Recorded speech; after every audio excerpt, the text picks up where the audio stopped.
Hello everyone. I hope all of you are doing fine.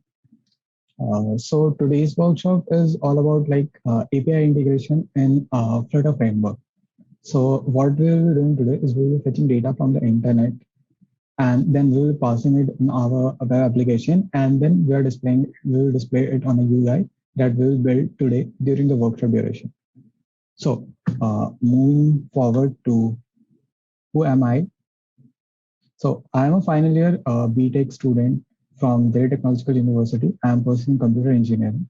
I am also Postman student leader. I have done my internship from Citibank, and before that, I have also been a Flutter developer at a startup Enrich AI. I am currently the chairperson of IEEE DTU and general secretary at NSS DTU. I will be taking a workshop tomorrow, starting for what our agendas for today. So in the first half, mostly we will be familiarizing with what Flutter is, uh, what Dart as a language is. I won't be going into in-depth understanding of Dart language as it is quite similar to Java or C++ if you have used before or any other language if you have used before, you will be able to cope with that. And we'll be working with widgets. Widgets are basically primarily small parts of the screen. Uh, we will be building widgets. Basically, widgets are small parts on the screen, and we will be building a full application with a lot of widgets. In the second part, I will tell you about the API that I will be using, and I will show you what data it gives if we use Postman to fetch data, and later on we will do the same on the application itself. Uh, and the third part, and the most important part, will be actually building that application on Flutter. And if we have enough time at the end, we will also try to host that so that you can share that application with everyone else. So, uh, moving to the first part, let's talk about Flutter. So, what exactly Flutter is? Like you have been developing applications, like some of you would have developed applications for Android applications. Some would have developed iOS applications. Like Android applications are mostly built into either Java or Kotlin. Uh, iOS applications are built using either Swift or Objective C. The applications are mostly rendered using HTML, CSS, and JavaScript. So basically, what Flutter do is like it provides a framework in which we can build an application on Android, iOS, as well as web and some other uh, platforms also. Uh, okay, I will try to speak a bit loud. Uh, So you can go and check out what exactly Flutter is on the website of Flutter, flutter.dev. Like you can get an idea of how Flutter is actually built. It's actually an open source framework. It's still building. It gets frequent releases after some time. Like if you say at the start of 2021, Flutter has only support for Android and iOS, but later on in March, it got the update for Flutter Web also. Like there are a lot of things that is there to explore. Even after this workshop, I recommend you all going to the Flutter website, seeing what things are there and exploring on their own. And another thing that I would like to mention here, important website is flutter.dev. Like even during this website, we will be using that particular website. It has packages, like people have wrote some code and you will be able to use those code in your application, just like libraries that you have. If you have used any other language before, like C, you include some header files in C or C++. You include some packages in Python as well to make your coding easier. You do not have to write anything from scratch. Like you get something pre-built, you can use that and you can build your own application. So moving forward to why should we use Flutter, and the why for Flutter can, like, one best thing is the single code base for each and every platform, like be it Android, be it iOS, be it any other application. You just have a single code base and you publish it on all of these. Uh, Another thing is Flutter uses the Dart language. Basically, for me, the most beautiful thing of Dart language is that you write the code, you save it, and it gets auto formatted, and your code is like beautiful. It has some comments also. by default, like it's add come into your code so that you will be able to understand it better. And there are a lot of like null safety has also come to Dart, and it's a quite developing language. And like Flutter having a support of it is a great thing. Hot reload is basically whenever we build any application on any framework, mostly what we have to do is like we have to run the code and we have to compile it again and again and then render it on the mobile app. Like if you are using it for Android developer, especially, what do you do? Like you build your applications, it gets installed on the device and it runs. But in Flutter, what you do, like you wrote a code, you changed a part of the code, like a color of a particular widget, and you press Control Save. The UI gets refreshed and the color gets changed. It's as fast as it sounds. Other thing is the Flutter community. If you're a developer, you could realize how important the community can be. Like if you're stuck somewhere, you just post it on the community, like, hey, I am stuck there. And the community is so active, like you can very proactively get a response that, yes, this can be the fix. Like there are already a lot of answers to a lot of questions. So if you're beginning with a development, mostly you won't even have to like ask it on the community. You will just go there and search and you will find the answer for it. It can be integrated to existing code bases. Basically, if you are having a running Android application and you want to add a particular section of that application with Flutter, it can be done. Like there is a whole documentation of that on flutter.dev, and you can go there and you can see how you can do it. But it's quite easy to do that also. Customizable widgets and packages, as I said, like there are a whole lot of widgets that are available on pub.dev. You can just fetch them in your code, and you can just customize them according to your need. And there are designs like it's mentioned as Kia, and apart from that, Adobe XD has a support for Flutter. Like you can write a code, write a design, build a design in Adobe XD or Figma, and you can just import that design in Flutter. It will auto-generate the code for Flutter, the static code, and you can later edit it to make it dynamic. There are some questions in the chat.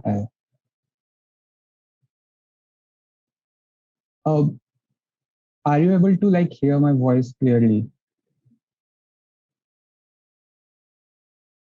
Just write in the chat that, yeah, you are.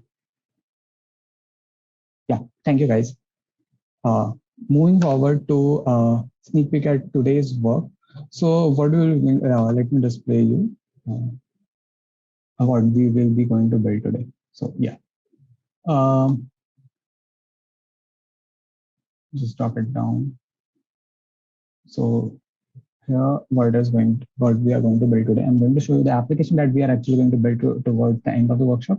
You will be able to see that what the application is, and you will be exactly building the same thing from scratch. Just let it run.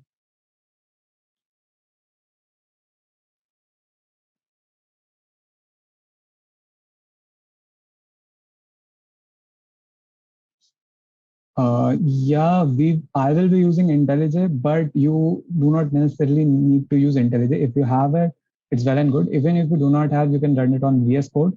If you have Flutter installed on your system, if you do not have Flutter installed on your system, I will share a website with you on which you can just run it dynamically. And I will also share the link for the starter code base so that you won't face any issue.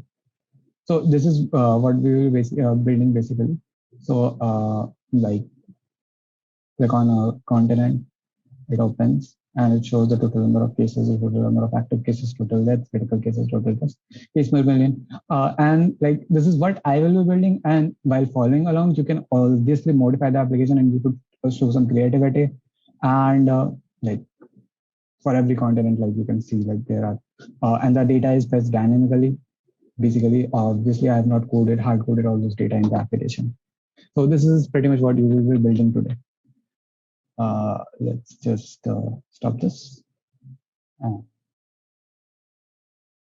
come back to our presentation.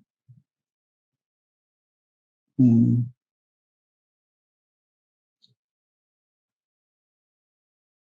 back to the presentation, we have seen what we are going to build today. Moving forward,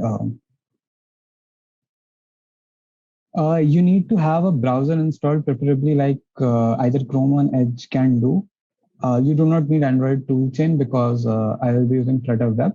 If you want to like you build an Android application, you need the Android toolchain.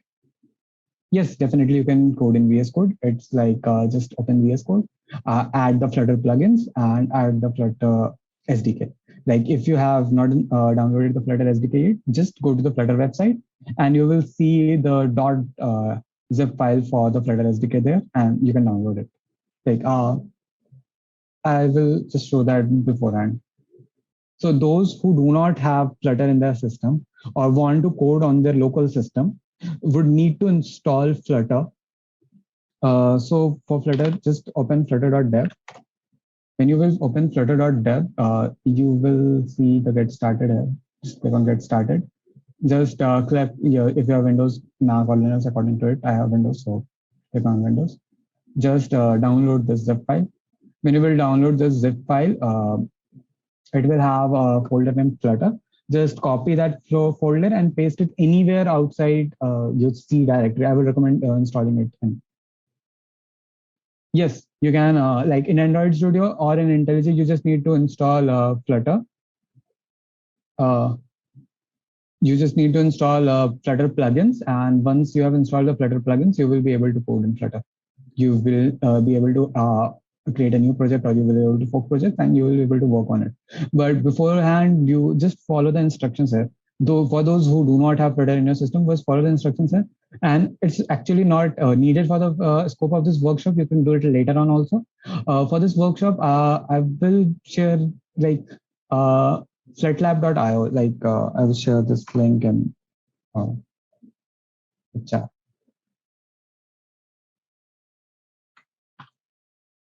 I've shared a link in the chat. I'm sorry. Just give me a second.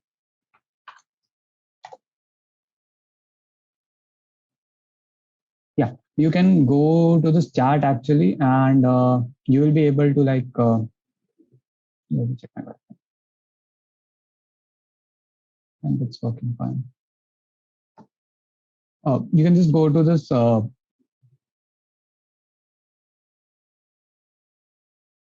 Just let me check my connections.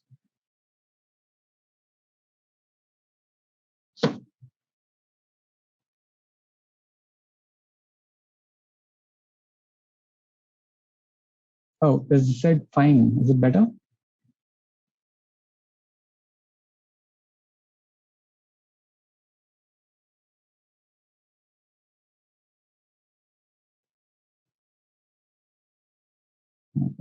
Sorry.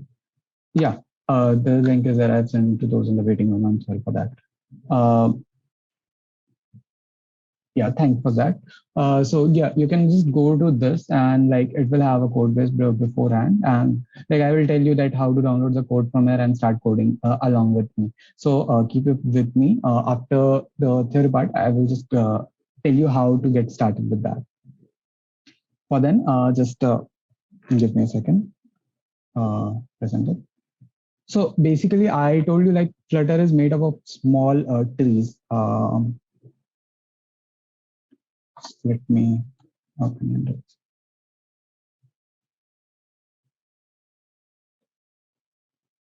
Yeah, so this is here. So this is a basically every Flutter app consists of many layers. You can say layers, or you can say that it's kind of like every small unit in your code, every small component, like text box in the application, or in any image or any card, everything that will be present in your application will be a widget. And what is that there? Like if you have a widget of container, inside the container you will basically have basically you can have a text box inside a container, and or like you can have a row. Basically a row is a row of widgets, different widgets that you have in a row. That like take an example of any title. You can have the logo. In front of the logo there is the application name, and in the right there is some button. So it basically consists of a row. In that row there's the first, there are three different children of that row. So basically it's like a tree structure. When we will code you this thing, that will get more clear. Like the UI that we build in a Flutter is nothing but a tree of widgets. it's a tree-like structure, and in that structure you can have widgets like a sample of this is there. The scaffold is a very basic widget that builds the frame for the application, and inside the scaffold you can have cards, divider, text, image, and inside the card you can have icon and text. So basically, it has the scaffold has an image, a text, a divider, and inside the card you have icon and text. So I will, when I will be building the application, I will give you an introduction of how this thing is rendered actually. Moving forward to the kinds of widget that we have in Flutter, like there are majorly two kinds of widget that you will come across. One is the stateless widget. The name is in itself is something obvious that like if you have a text box or if you have a button, most of these things are mostly static in your app. You do not change the value of that. Like if the app opens, the app logo will always be static. So the app logo on the top will be a stateless widget. The state of that particular widget do not change throughout. They are immutable. Like every data inside the stateless widget stands to be immutable.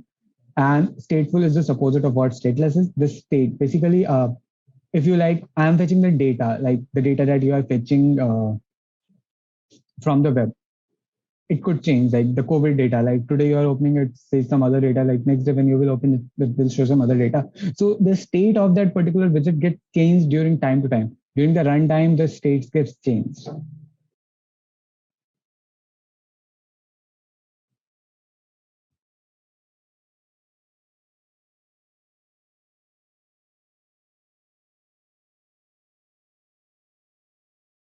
Uh, the screen is just give me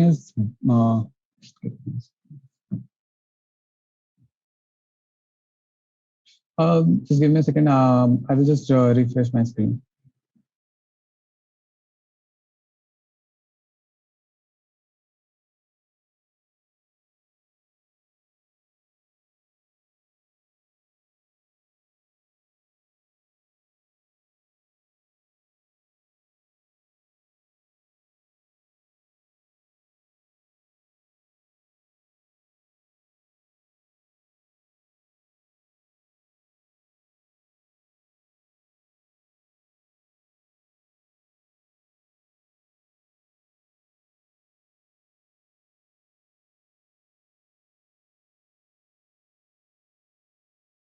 Hey Ritvik, everything is fine from our end, so everyone is able to see your screen. It may be the individual's problem where they might not be able to see the screen. So you can continue with the session. Okay, sure. Like, if the screen is better or not, can just anyone write in the chat. Yeah, yeah, it is pretty clear. We can see everything. Thank you.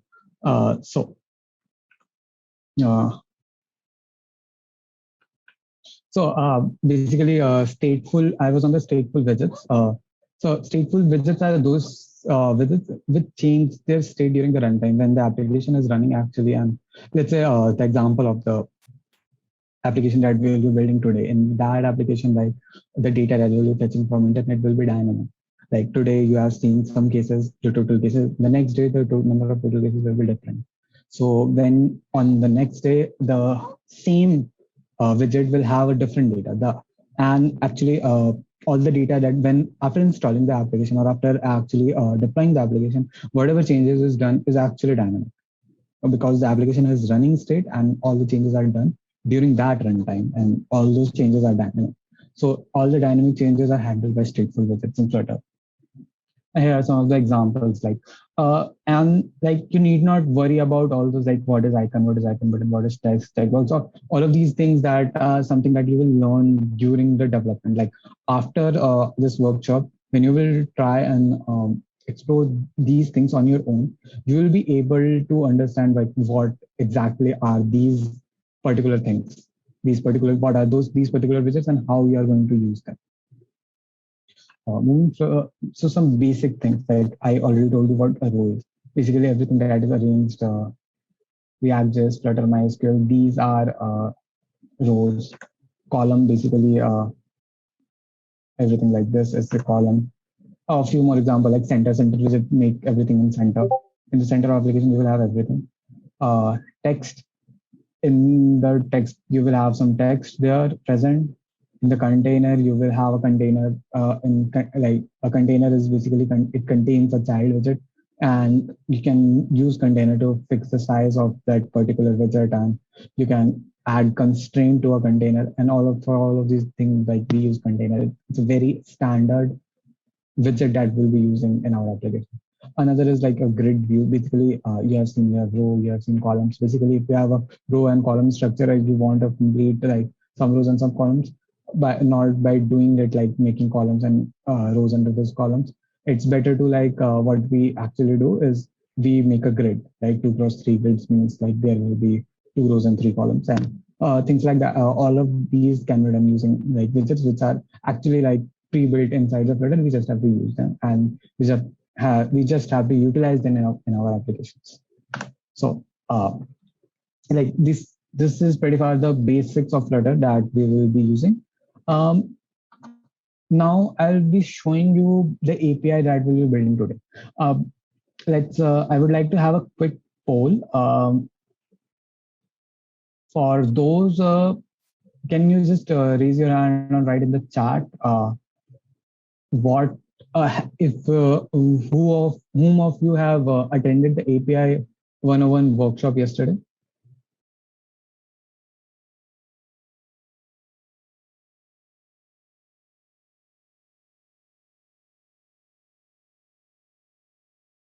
I can see that most of you have attended. A lot of you have attended. So I'm not going to like explain everything about APIs in detail. But yeah, while telling you about the API, I will cover the pretty basics for those who have not attended yesterday's workshop. But I will recommend you after this particular end of this workshop, when you will be exploring it on your own, just go through API 101 workshop once to get an understanding of what exactly APIs are. So let's go to the API that I will be using. Let me share the link with you. Just give me a second. So yeah, just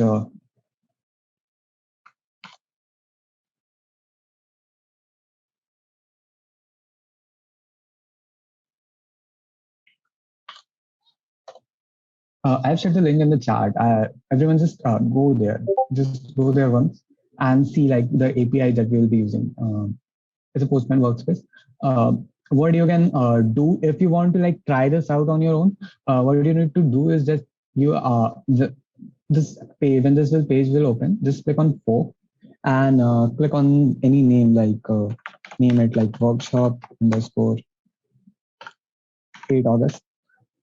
Name it like this, and then select a workshop. Basically, select my workshop workspace, and just click on fork collection.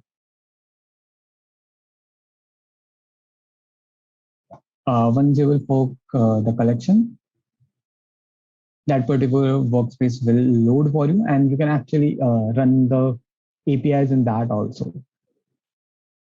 Like, is everyone able to open that?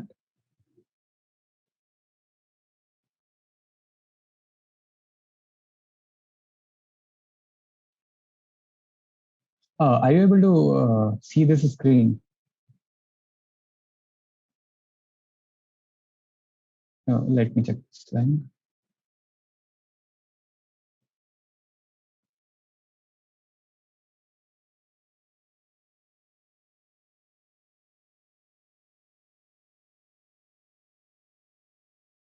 Just wait.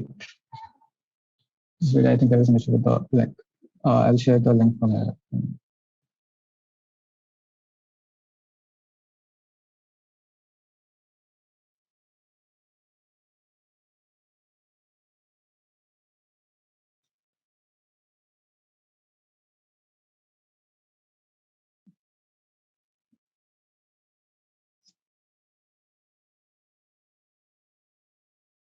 Uh, yeah.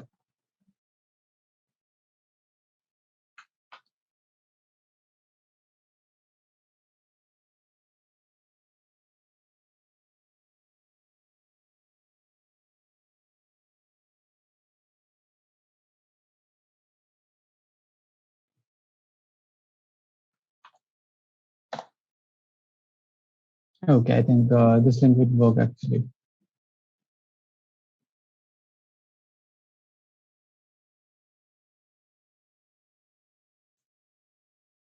Is my screen blurry for most of you, or like? No, no, it is fine. You can continue. Okay, okay, thank you. So yeah, I have shared the link in the chat. Click on the link, and you will be able to like go ahead.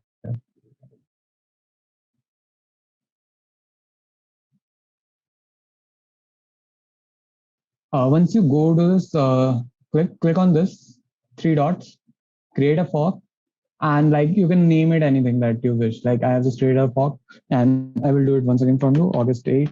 Let's say just name it August 8. Select one my workspace here, and just fork the collection. Once you will fork, the page will refresh and it will open the workspace for you, in which you can actually do your thing, and that workspace will be actually private to you. You can do anything in that workspace, basically. So yeah, it's this is the fork. I will also work on the forked one so that you don't face any issues while doing anything. Like when you will open, you can see there is a lot of commands. So like there's all states, and so basically these three are particularly specific to US. And whereas this one contains the data for the global cases, like this particular request. Let me go to it. Mm. Yeah. So here you can see like there's a get request and there's a particular. Oh, before that, like as a good habit, just go to the view documentation and see like what is actually like written on. Basically, document what documentation has. It contains the instructions to you for using that particular API. So for getting all the containers, you can see that you need to make a request here. When you make a request here, there are some parameters like if you want the cases of yesterday, you can pass yesterday as true. You can sort it in any manner, like you want to get it sorted in a way of like number of cases, number of today's cases, or number of deaths are recovered or active, or any of the data that it contains. So basically, also like if you want the language to like Dart, click on Dart HTTP, and you will see actually you will get the code that we will be writing today. This will be the pretty much code that we'll be writing today. Not exactly the same, but it would be like something similar to this one. So yeah, for now, what I want to do is just open this request, and after opening this request, just send this request. And I want you to look at the body of this particular response. Like it's actually a list, and the list contains all the data of like different continents. This one is for North America. Let me close this one. This one contains the cases of Asia. Let me close this one also. This one is South America, and likewise there are total of six continents in there. When you will like close everything, you will see like four. This one is fifth. This one is six. But there is total of six responses, and every response has the when it is updated. This one is actually a timestamp that you can like parse in any language you wish. This is total number of cases till now. This is number of today's cases, the recent number of cases. This is the number of deaths total recovered, and there are some lots like population and continent, and it also contains like a list of all the countries that are present inside that particular continent. And the interesting thing is after this, when you go to a specific country, like later on what you can do is like you can use this particular API to make requests to further APIs. Like I would be explaining it towards the end of this workshop. So what we will actually using in our application is we will be using how to fetch data from a specific continent. Let's say I need data from Europe. So what is here? Like it has the uh, endpoint as continent slash the name of that particular continent. You can see that it's a path variable. So basically, whatever the variable it is, it will be appended to the end of the endpoint, and it will actually work as a path. So here it's Europe. So basically, what you are technically doing is that you are making to this particular endpoint. Like even if I remove this and I say, uh,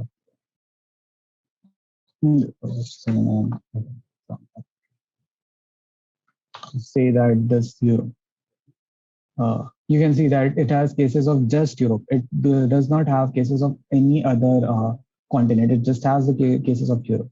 So this is what exactly we'll be doing. We'll be using this particular endpoint to fetch data of each and every continent one by one, rather than fetching everything at once. Because in the application that you actually saw, what you were doing is that you were actually like building this to fetch data from different continents, but one by one. Like if you open Asia, you will see the data of Asia. If you see North America, you will see data of North America. When you will open Asia, you do not have to worry about the data of all those five. So we will be using specific continent endpoint to get our data for the application.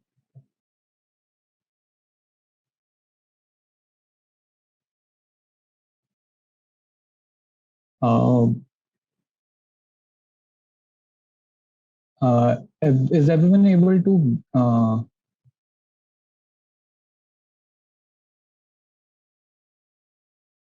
no, this endpoint do not have the data for Antarctica, so you won't be able to use that. You can just use the 6 continents that it has, the API contains. It just contains 6 continents.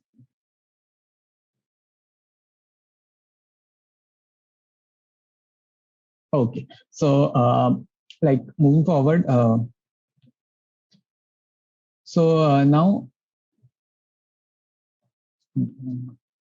uh, have all of you opened flutlab.io. For those who have the IDs and those who were able to set up Flutter in your with the instructions present on the Flutter webpage, can use your respective IDs. But for those who were not able to install it and are facing issues, I would recommend you to just open flutlab.io and you will be able to code along with me. I will be using my particular ID, but you don't have to worry about that. Everything will be same. Like if you face any issue, you can just comment me. I will just test that code here also. So I am sharing a link of the GitHub. Just like, uh, I have built a README file for this application. It has the step-by-step working of what we'll be doing today. You can actually go one by one through this and build the application. I will also be using the same guide to tell you today, so that when you will be trying this out on your own, you can just use this and you can follow this. So it has 2 folders actually. The folder of COVID data, it actually contains the complete application. Like it has the built application that you saw at the beginning, whereas COVID data starter pack starter folder, it contains the code for today's workshop. Actually, what I have did is I have created to-dos in that. The to-dos, like here is a to-do, like what you have to do, and there are some to-dos that something not present. I don't know. So let me see that. Yeah.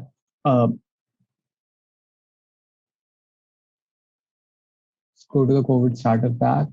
Uh, Let me share it first.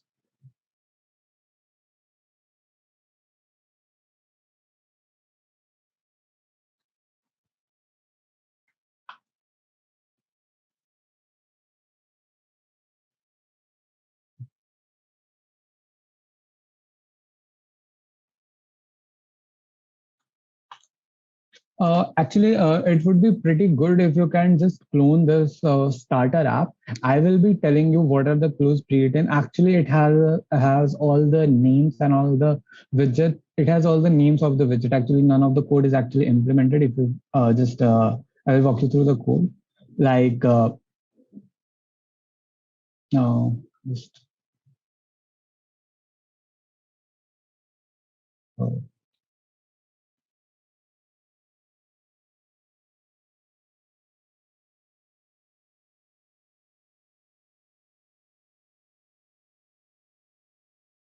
Hey, Ritvik, can you send the GitHub repository to everyone? You have actually sent it to an individual on the DM. Okay, On the sure. drop down, just click on everyone. Yeah. Yeah. Just go to this project and like most of the things that are here are already like you'll be like nothing is actually implemented here. Like it has just an application in which the application opens. Let me show you that. Sorry. So yeah, I'll like using the structure for you. So basically, when you will fork this repo and you will open the starter code app and when you will run this application, you will actually see this particular window and like it do not have any functionality as of now. It has just as a button that says Asia, and even if you click that, I have actually made the starter code for you to like understand things easily and actually code along with me, because it will be pretty difficult if you have to write each and every line of it, because some of the lines that is written here are quite pretty redundant, and I just have to wrote those lines so that you do not face any specific issue while actually entering this application. So yeah, I will be sharing one more link for all of you, those who are using Flutter. Uh, who are using flutlab.io. I'm sharing one more link with you. Just, yeah, I have a shareable link.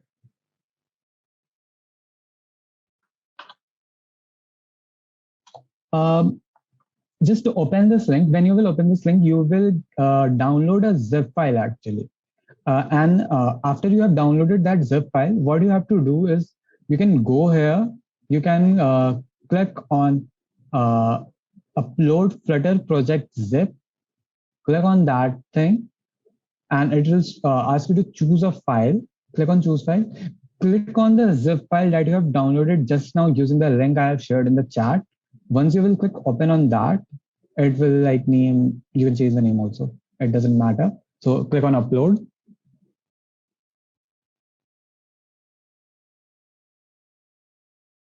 Let it get uploaded.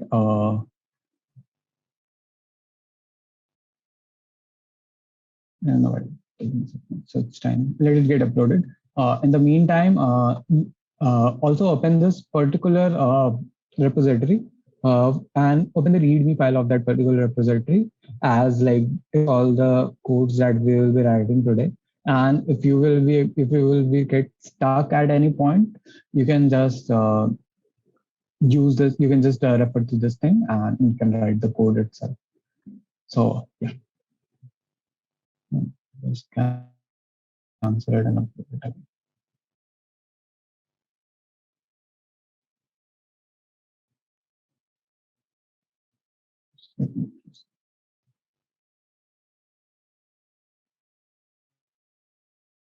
It is actually opened here. Just go inside it. If you go inside it, you will see the code that has been pre-written here.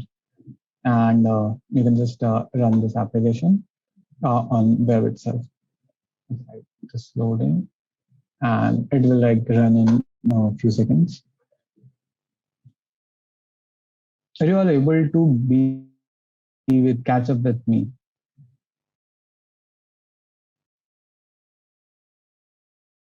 Just click on this link. I can like show you. When you will click this link, you will actually uh, either you can download it directly or it will just open here. In OneDrive, you can just download it. No, it actually gets downloaded automatically. So you can save this, and once you save this, you will be able to upload it again. It's a small file. Okay, just open flutlab.io. I think just go to the flut.io/profile.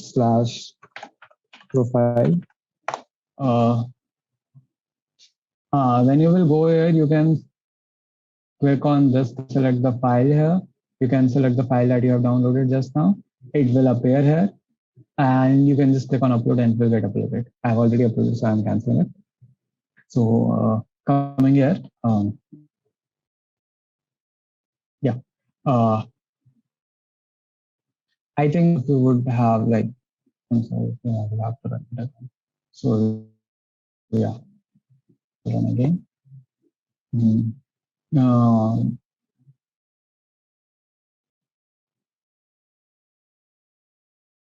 oh, actually, I think the website is pretty new and so it might have some issues. So since it's not official, it's some people have made it and provided it for the community, so you can actually use it. The build is successful and now it will get uploaded to the emulator and you'll be able to see this app here. Let it get started. In the meantime, let's get to our code and understand what the code says. So, like most of the app, most of the language, you see there is a starting point for every language. Like if you have used C++, you can see that there is an int main function. If you have used Java, you can see public static void main function. That on first the main function runs, and after that any other function. Like in Python also, like if you write a main function there, the main function will execute it first and the other functions will run after that. So in that manner, like every application, every language has a starting point. And for Flutter, that starting point is the void main function. The void main functions contain a single parameter, a single statement that is the run app. Basically, it's a command that is present in Flutter, and it takes input inside it a material app like a class that contains a material application. So what exactly? So you can see that it's my app actually, and you can see just it's implemented just down there. What my app? It's I say it's a stateless widget. Basically my app do not have anything that changes state. So and inside that I have this material app is basically the very fundamental, the base of any Android application or any iOS application that we will be building. The material app would be the base of. There are some other options like Cupertino app also, like it will render the application as a Cupertino uh, style application. But for now we will be using the material application. So it is actually contained inside this particular package, the Flutter material.dart package. Basically, this is also a package that is given to us by the Flutter team itself. And inside the material app, you can provide in the title. What the title is basically in this application, you can see here is the title. So this title will be same as what you provide as title inside the material. Now there is two more things that is here. So the one is debug show check board balance. So let me just comment it out and show you what to do. So yeah, just, let me run it once.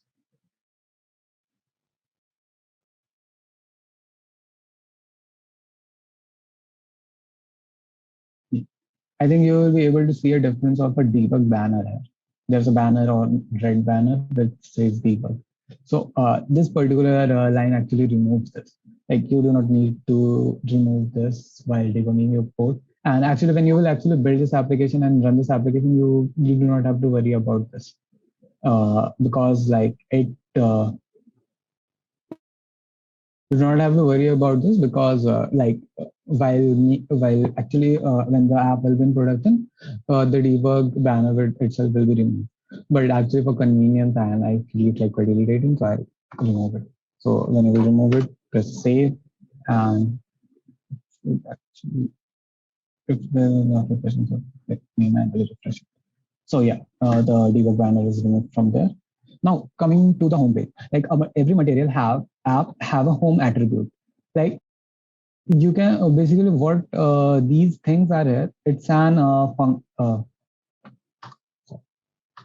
so what it thing is it's a class and it we are invoking the constructor of material app, and what are the attributes that the constructor have. Like if you want to know, you can just press control plus q inside. Like if you have IntelliJ, you can do this.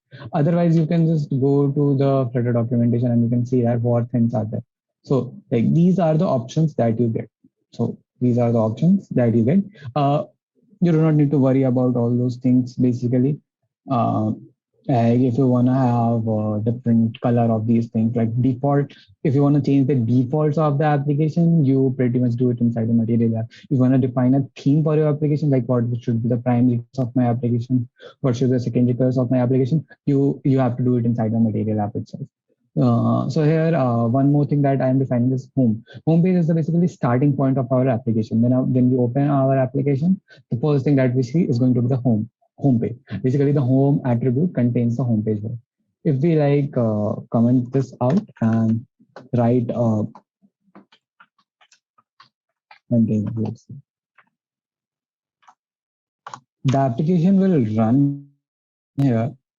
Basically, the application will run here. There won't be any issue in running this application, but you will see a blank here. Like the application has loaded. It's showing this, showing the title, and the application is completely blank. Now, like, let's just uncomment back.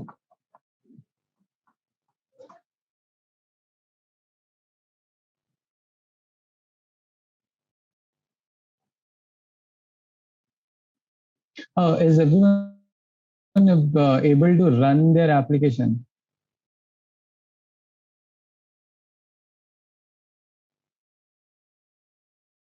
Is anyone finding any issue or like any specific issue that you would like to mention, like that you have? Yeah, you can leave it running in the background. In the meantime, you can just understand what the base code is there. You will have on FlutLab, you will actually have to run it again and again. So it's quite a slow website right now. So yeah, you will have to do that. For me, it's still loading also. Let me put this.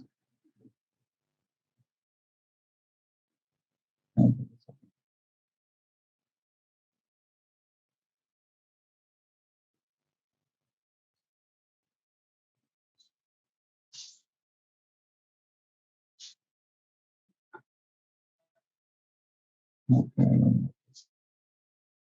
what is happening?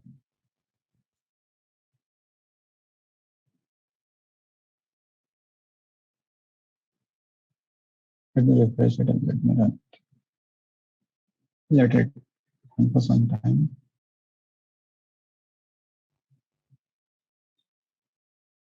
This is get it load.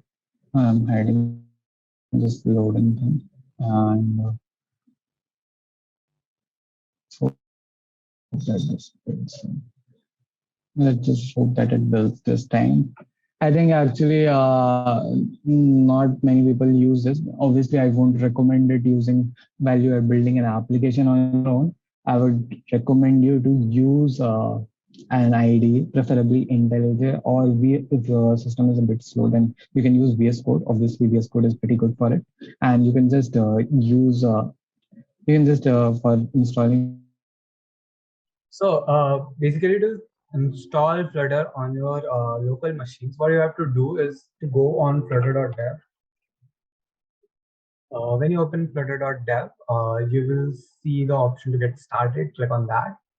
When you go there, you will see, like, on depending on the machine, if you have Windows or Mac OS or Linux, you have to choose one accordingly. Like if I have a Windows system, I live on Windows, I will see how to download. There are the instructions, like there are instructions that you can use to download your Flutter SDK. So do that on your local machines, because like obviously the online IDE is a temporary solution, but if you want to get deeper into the Flutter development, I would recommend you to download and install the SDK on your systems. If not right now, you can do that after the workshop. If you get any issues, you can always reach to me at Discord. So like this is for those who have Windows, and for macOS and for Linux simultaneously. You can see the instructions for your local machines and do the same. For now, I have a option for you to get a hands-on experience. go to flutlab.io. I've shared the link in chat box. So go to flutlab.io, and in that, after you create an ID, you can select an option to upload Flutter project zip file. So I have made a zip file of the starter code, and I have shared that with you also. So when you will select the zip file of the starter code and you click open, click on upload. Okay, just give me a minute.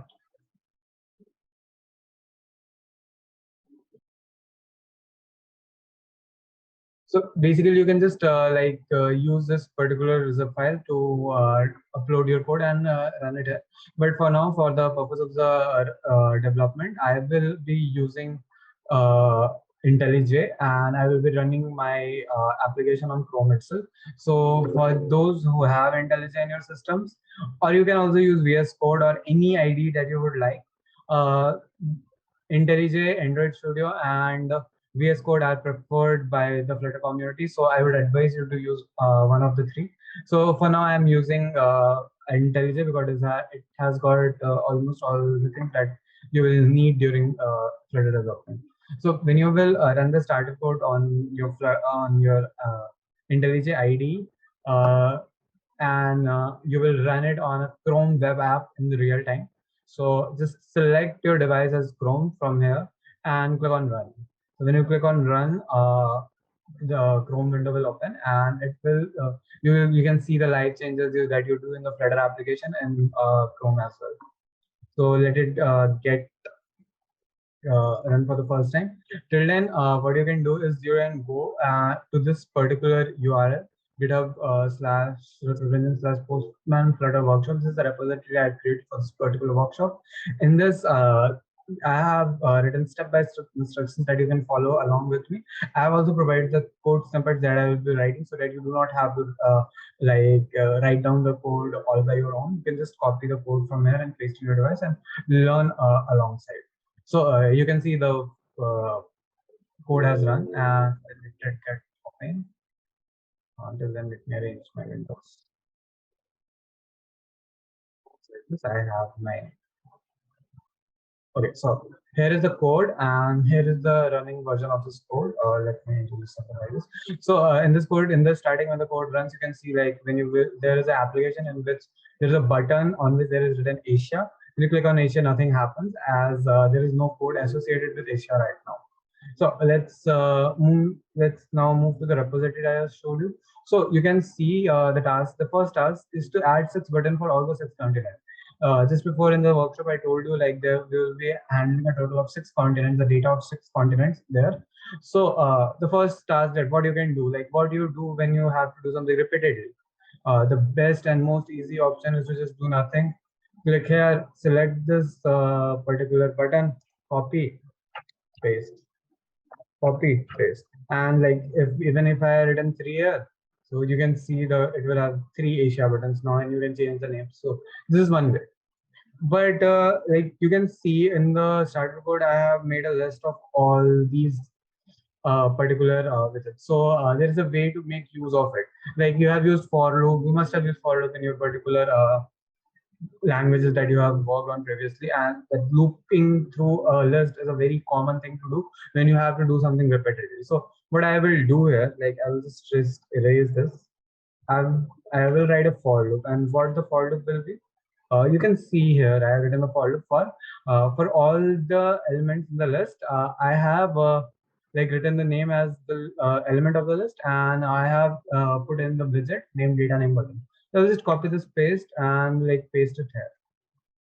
So if you can see clearly,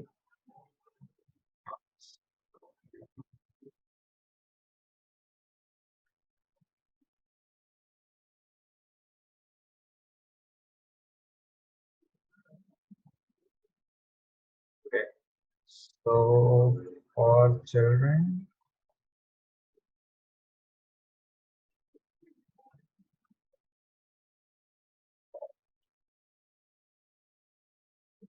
okay, it will be inside a list. I'm sorry, I have removed the list packet from that's where they are.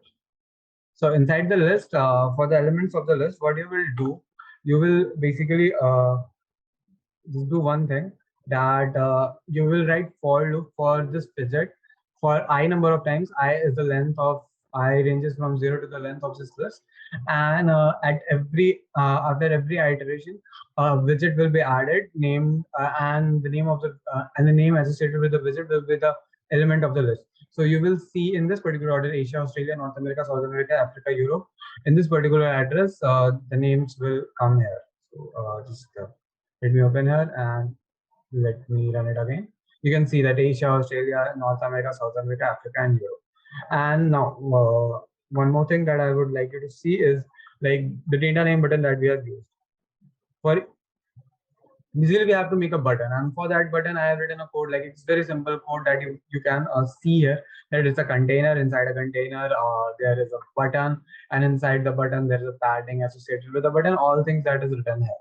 But obviously, this button is not doing anything right now because you can see on press there is a task associated with the on press button. We will get back to it on a later stage. For now, let's go to the next task. For this task, you can also try out doing a mapping of the list. Like you can map every element of a list with a new widget and then convert it to a list widget. So this is how you can do it. And the third thing that you can try on your own, I will advise you to go through the documentation of Flutter, check out the list view there, and then try to implement it on its own. It's quite easy to do, but it's just that you have to understand it a bit. But I would highly recommend you to try it once. So moving forward, is the second step is the most important step of this workshop, is actually getting the data from the API itself. So there, for that you have to use the power of HTTP. HTTP package of the Flutter pub. So just go to pub.dev. Pub.dev contains all the packages of Flutter. So basically, there are a lot of codes that has been written by different people, and we are using them as it is in our code to avoid rewriting every code from scratch. So just search for HTTP. When you search for HTTP, you will see there is a package of HTTP. Click on that. Click on this copy button. It will copy the package in the format that you have to write in your pubspec file. So in your Flutter project, go to pubspec.yaml. There will be a file on pubspec.yaml. What this file exactly do is it contains the specification of the particular packages that you are using. So here you can see there's a task associated with this, in which step you just have to copy and replace it with the actual package. So this adds the particular code of HTTP package to your existing code base, and click on pubget to get this particular package inside your code. So let it run. It's completed. Now go to main.dart and we'll go to api.dart. Here we will write the code to consume the API. Before writing the code, what you have to do is you have to import HTTP dot. You have imported HTTP.dart. Now what you have to do is basically go here, go to the code. You can see here I have written the code for fetching the APIs. Like this is the exact code that you will be using to fetch the code. Just go here and write it inside this particular file. Now let me go to step by step. Let's name this particular package as HTTP because we have to use different. And one more thing that you have to import is the Dart convert library. So Dart convert library do nothing but it converts a string into a JSON encoded data. So basically, what is happening here is you can see I am getting the response for this from this particular URI. So as you have seen previously, like this is the API that we will be using. And what I have done to make our work easier is that we have actually passing the continent name inside the function to get the data. And what this function is doing is it is particularly getting the data for a particular continent. So let's just see what happens when we actually run this code. So let's do nothing right now. Just go to the button code, and here is the button code. Click on this. So inside the button code, you will see what will happen when on this. Like let's just print Now, one more thing that I wanted to understand here in this code is that you have seen two words here, async and await. So basically, whenever we do tasks that take times, we cannot block our UI there. If we say that I want to get some data and I will ask the UI to wait there till I get the data. So in that process, the process will hang, the app will hang, because I am not providing and the further instructions to do anything in the meantime. Because a CPU executes more than thousands, more than millions of instructions in a second, and if I block that CPU for even a fraction of a second, the application hangs. So for that, we have used the async and await keywords.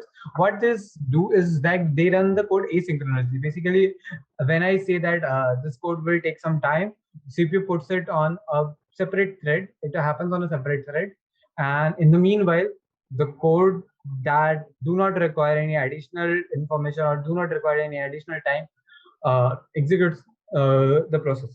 So here we have used async, that the function will be asynchronous, and we have said that move forward only after you have received this particular data, as we have used await keyword to make sure that the code waits here until and unless this particular function is executed. So moving forward, in main.dart, what you have to do is basically inside the this function. So yeah, just make this function asynchronous, and inside this function, print inside the bracket await or to get continent data. Here is a function, and inside the bracket here we have to pass the continent, and you can see here the continent name is passed as name. So I just have to write name here, and so basically you can see whenever I press a button, this particular set of code will get executed. So let's run this code first and see what happens. So yeah, the code is here. Let's open the console here and then click on Asia. You can see the details of Asia, Australia. So you can see with using this particular set of code, I am able to get all the data here. Now, what I want to do is basically I want to navigate to the next page here. The next page consists of showing the data of the COVID cases and the data associated with it. And for what I have to do is I have to navigate to the next page, and I have to pass the name along with it. I do not have to pass all the data because I will be writing to get the code to get the data in the next particular step. So what I have to do here is basically just navigate to the next page, and for the navigation, we use a particular thing that is associated with navigation in Flutter, and that is the navigator. So I will click on navigator dot of the context of which we will be using dot push, and inside the push, I will add the route, and the route will be nothing but a material route. Material page route, and the builder will be nothing but a function that takes a context, and what it do is it returns a widget, and the widget will be nothing but the COVID data page.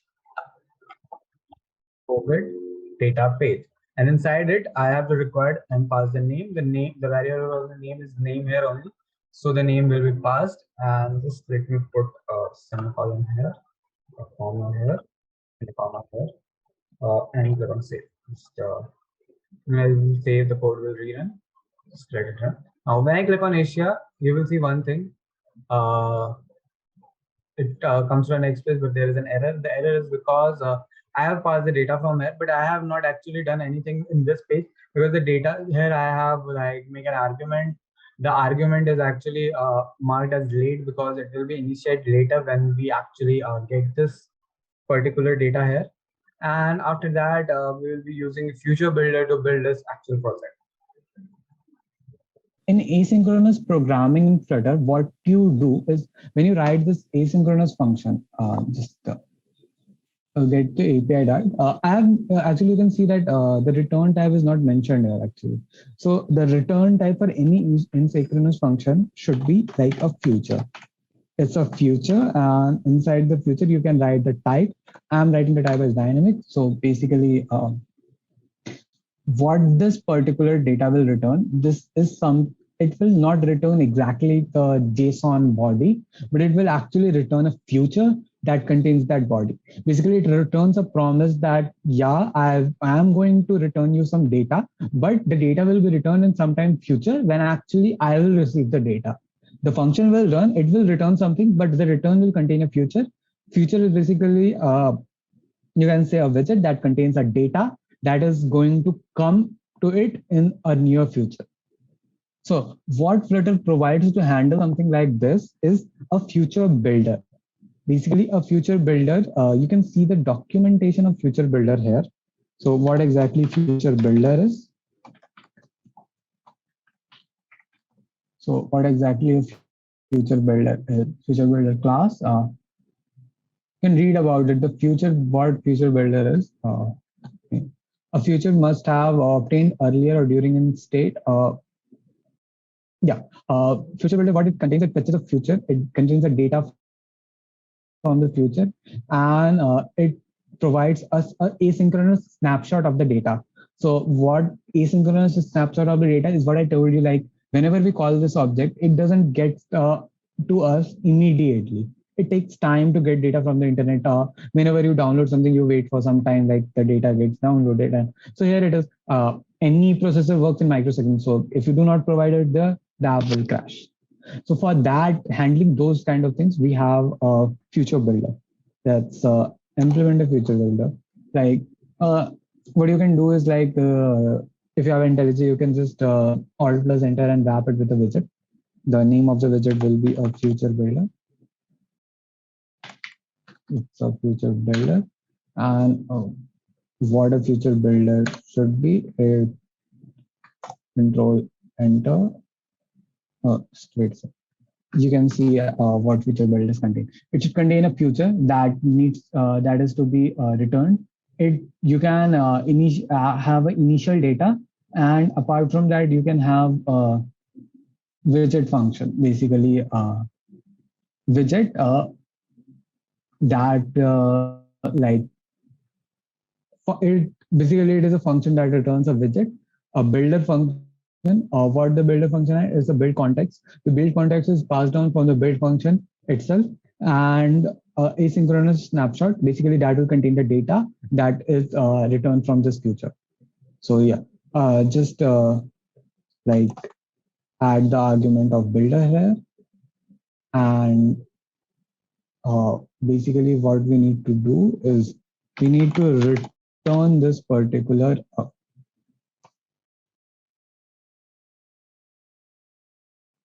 we need to return this code that is present here. This is the scaffold. Just cut it from here and return it inside this. Return it inside this. Let's erase the comma and put some column. So yeah, this is how it works. Basically, what future builder do is like we need to obviously define the future that we'll be getting. And what future will be? It will be nothing. It will be get continent data, and inside it you will pass the name of the continent, and when you will pass the name of the continent, it will fetch the data. Now, when the future is called, the build, like whenever the UI is loaded, this is returned instantly. So what we need to check that if our snapshot,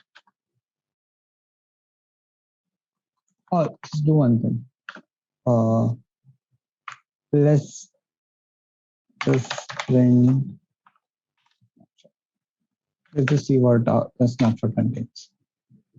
Yeah, okay, and let's run it. So all of this code will run whenever you open the page. Like after this loads, then if you click on Asia, that this code will run. So let us see what exactly we have received here. Inside the run, you can see what the snapshot contains. So it contains the dictionary here. It also contains the dictionary here.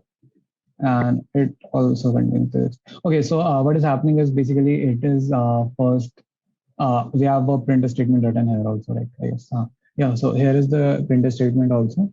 So first this printer statement is like, let us remove that.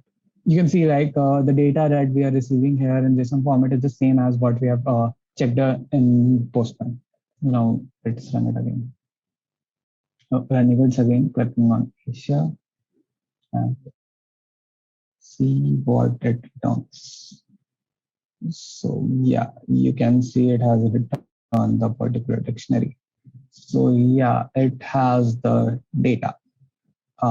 It has the data itself, and uh, data is nothing. Just you can see it's a key value pair updated in cases this, today's case is this, and it's a key value pair. And like whatever we opened, it has the particular cases for that particular continent. And let's go to main.dart, and you could like just remove this print statement here, and you could just write that like this will be name here. And let's the next is a grid view to display just particular data on this page. I have told you what grid view is, and you have seen the application. Like I have made a grids of data to show our data. So just get to the GitHub, copy this particular code for grid view, and paste it instead of the. So, oh, it should be inside a child. It should be a child of this particular container. So add a child, and inside the child, make this. So basically, what you have here is you have a grid with count, and the count is the cross-axis count is 2. Basically, there will be 2 data, and the child aspect ratio is 2.5. That is width to height ratio will be 2.5. Shrink wrap is 2. Basically, the grid will shrink to the size of its children. And inside the children, it's right now it's blank, and the next task will be to implement actually this card, what this card will show. So before moving that, let me just create a text. Let me just create a text. Let me show other data snapshot on the screen itself. Snapshot dot string. Let's convert to string and show it on the text box.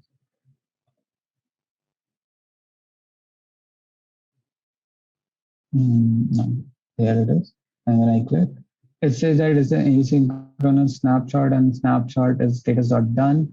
It contains a dictionary, like not everything is shown because it actually overflows from here. So yeah, but you can see one thing that shows a lot of data that is present here. So basically, what I can do here is I've made a late initialization of arguments, and I can just say that args is equal to snapshot dot data. Now it has we have stored an argument snapshot dot data. Now let's just one thing inside this particular text. Just write args and let's write cases. Here you can see like in the run, you can see like what are the different keys. Like there is cases, today's cases, deaths, and let's just first see the cases. It should show this particular number for which continent it is.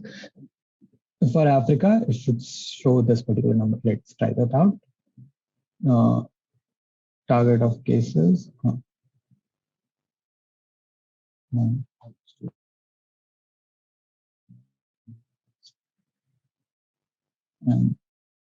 okay. Yeah, now it's good. Now we have it over. So we were clicking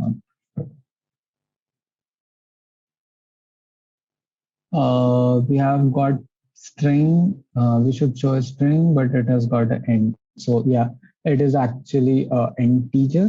So just do a two string here and run it. One more thing that I would like to show you here. Just see. While clicking on Asia, you can see while clicking on any data, you see there is an error and then it shows the data. It shows the error, then it shows the data. The error is basically whenever we are making a request, it takes some time. I told you that it takes some time. And during that time, it's not able to show this particular thing. So it shows an error. How to remove that? Basically, what you can do is write a if statement here. Just write a if statement here. If snapshot dot has data. If snapshot agar data has if snapshot has data, if that snapshot has any data, then it should render this. Else, what it should do is it should return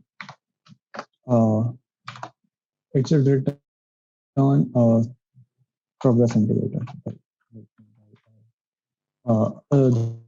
There is a circular progress indicator. That's the most simple one. Circular progress indicator. Because you don't need to pass anything, it will show us a progress indicator instead of the data that we have. Just let us. Oh, there's an error. Let's go. Oh, okay. Oh, there should be a column. So yeah, just let's see that if it actually worked or not. Clicking on Asia. Okay. Okay, one more thing. No, we should not fetch data if it does not have the data. We need to put it here. We need to put it here.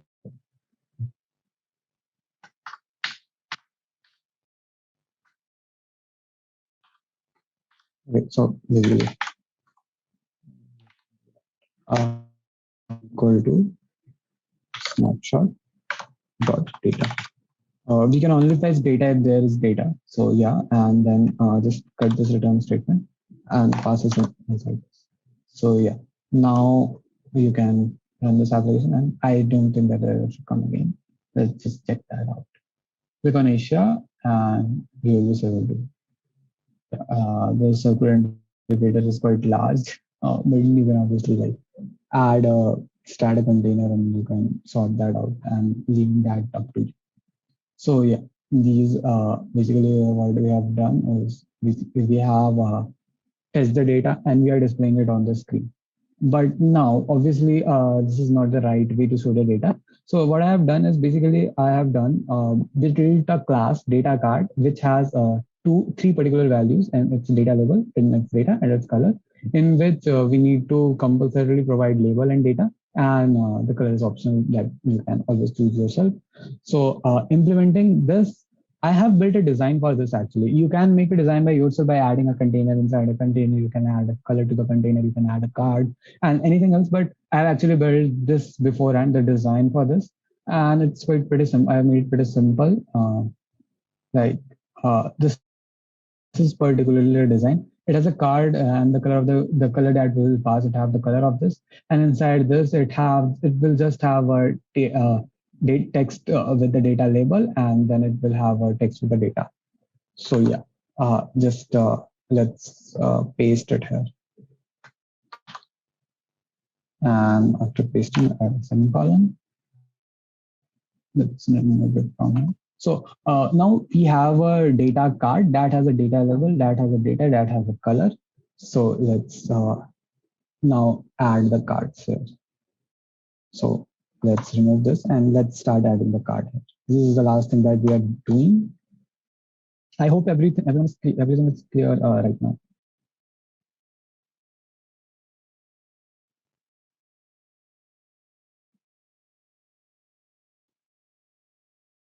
So inside the children, what we need to do is we need to just add this particular thing inside this, the number of total cases and the data that it has.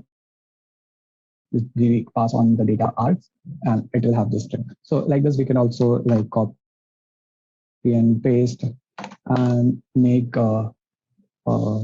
let's say today's cases. And for today's cases, we can go to run and see that today's cases is this, and we just need to pass it here.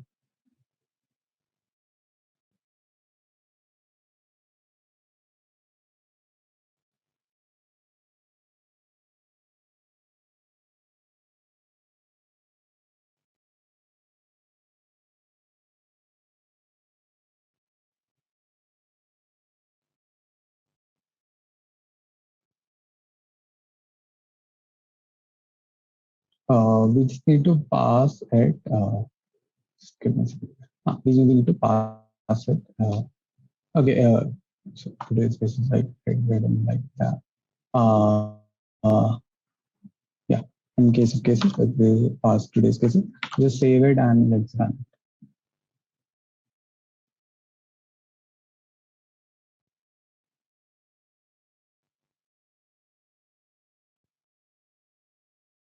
So yeah. Now clicking on Asia, it will let it get loaded. You can see that this is today's cases, this is total cases, this is today's cases. For everyone like South Africa, you can see this. Also for Europe, you can see this. And like this is like we have built the whole application. You can experiment on it, and you can ping me anytime on Discord or on my social media links. So I will share the social media links like here. Yeah. Moving forward, like this is my email ID on which you can drop me a mail if you need anything. Or apart from that, like you could reach me out on Discord as well. Just ping with my name on Discord, and I will answer your queries. So that was all from my side, and you will receive the workshop recording for the workshop in the meantime.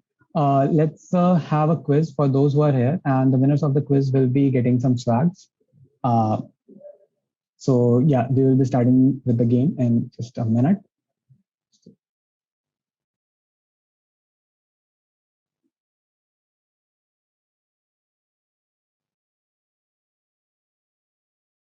Just go to your screen and write this code and join.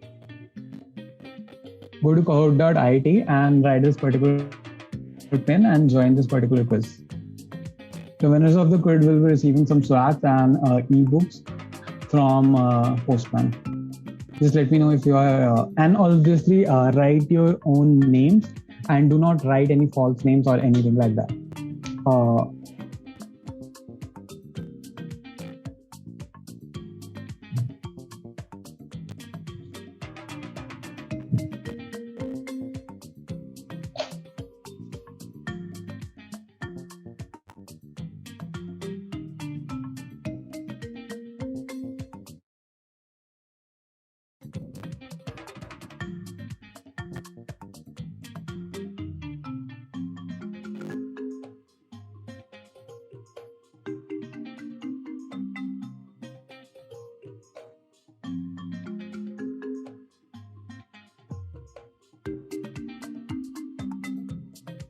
18 people have joined. Where are the others?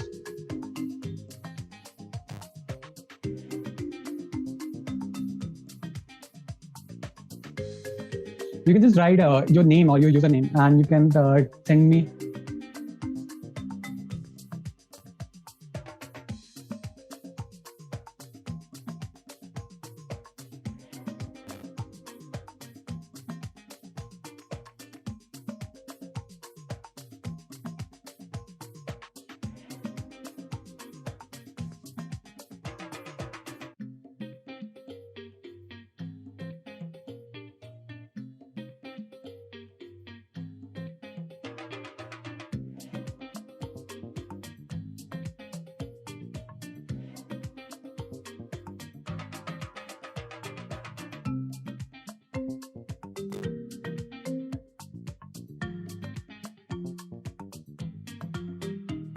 There are 21 people. I would request everyone to join as soon as you can. There are 32 participants in the Zoom, so yeah, join in immediately. We'll be starting at 22 to 55.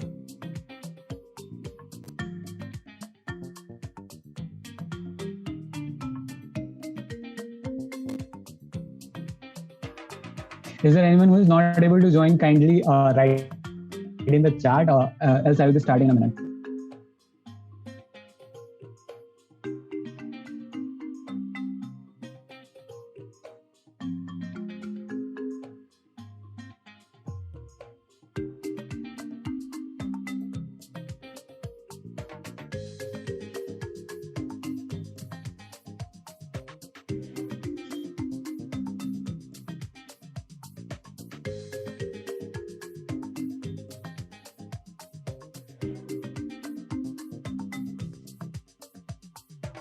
So I'm starting with a quiz now. Yeah, sure. Let's log it and start.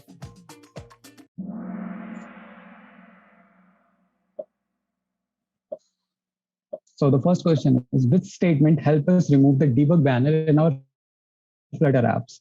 We have actually seen this in this particular workshop itself. Just click on the right option.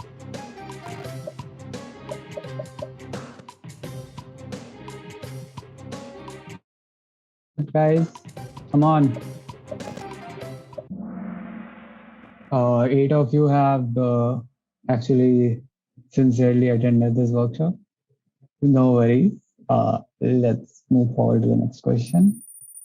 Nitya is leading the leaderboard with 891 points, followed by Tavneet. Move forward to the next question. Which technology isn't used to build Flutter? Like, it's a very common question. You can actually would have looked, even if you have opened the Flutter website, you will have a look at it.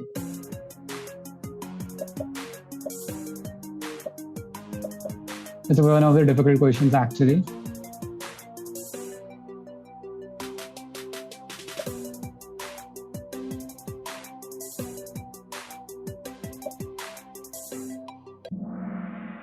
So yeah, Python is not used while building Flutter. C++, Dart, and Skia has been used while building Flutter application. Okay, moving forward to the next question. Which IDE is not officially supported to make apps in Flutter? I have named all the other 3 applications.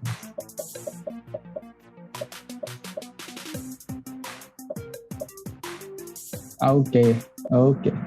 Yeah. That's quite nice. Obviously, I haven't named Eclipse in the workshop. Moving forward, Tavneet has crossed Nitya. Oh, it has double points. Which language is used to build apps in Flutter? It's very, very easy. I don't think any of you should do this wrong. Nice. Okay. All 3 people had wrote Java. Are you paying attention or not? We have actually had the complete workshop in Dart language, and now you are writing Java. The leaderboard do not have large change. Moving forward. When was Flutter started? I think most of you are Googling in this answer. It took so much time.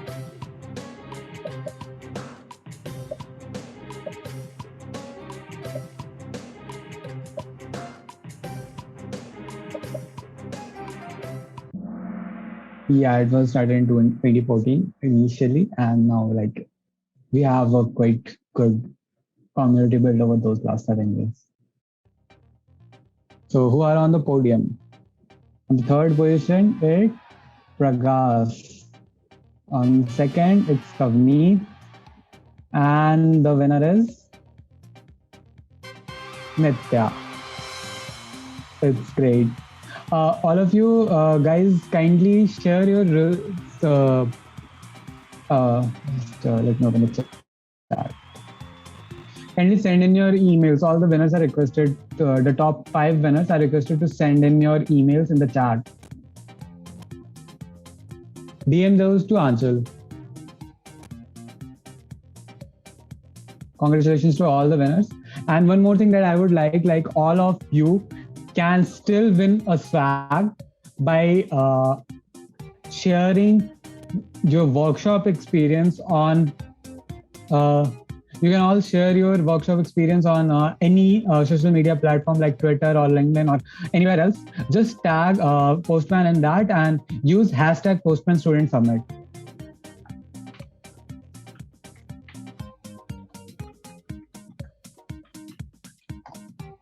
Use this sorry, just let me rewrite that.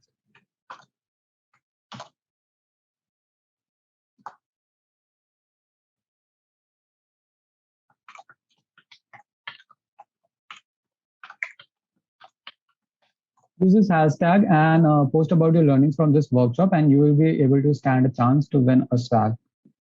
Kindly, like I would like to hear from all of you, like what you have learned in the workshop till now, and it will be a pleasure connecting with you all over LinkedIn or Twitter.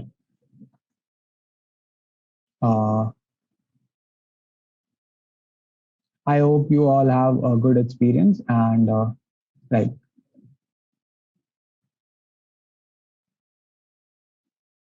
Now you can also take part in like Postman student program. Just let me share the link for Postman student program.